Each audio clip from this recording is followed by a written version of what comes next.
நடைபெறுகின்ற லாரியில் வேலை நிறுத்தம் ஆல் இந்தியா மோட்டார் டிரான்ஸ்போர்ட் காங்கிரசினுடைய எடுத்த முடிவின்படி இன்று காலை 6 மணி முதல் 19/9/2019 காலை 6 மணி முதல் மாலை 6 மணி வரை நடைபெற்றுக் கொண்டிருக்கின்றது.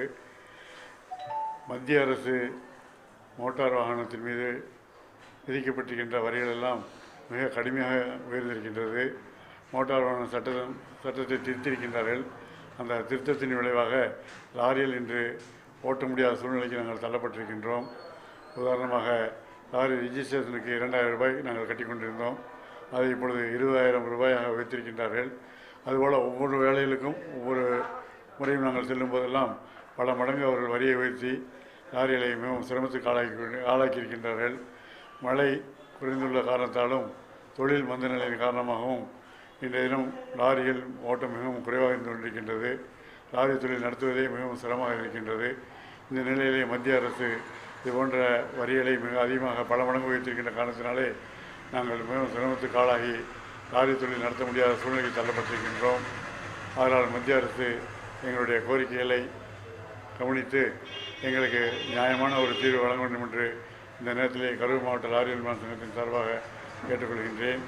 இல்லை என்று சொன்னால் அகில இந்திய மோட்டார் டிரான்ஸ்போர்ட் காங்கிரஸ் மீண்டும் ஒரு முறை கூட்டம் நடத்தி அதில் இன்னும் பல முக்கியமான முடிவுகளை எடுத்து மத்திய அரசுக்கு நெருக்கடி கொடுக்கின்ற சூழ்நிலை ஏற்படும் என்பதையும் இந்த நேரத்தில் நான் தெரிவித்துக் கொள்ள கடமைப்பட்டிருக்கின்றேன்.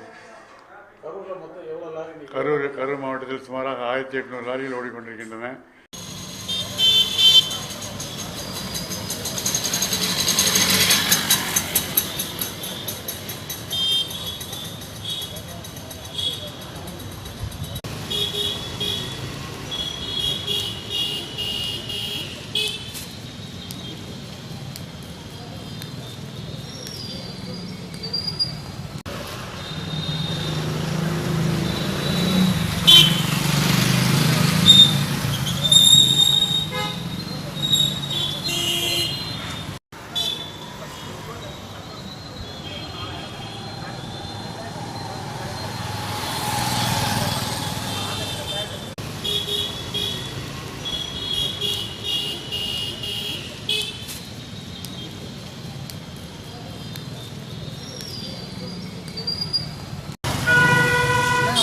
போட்டோ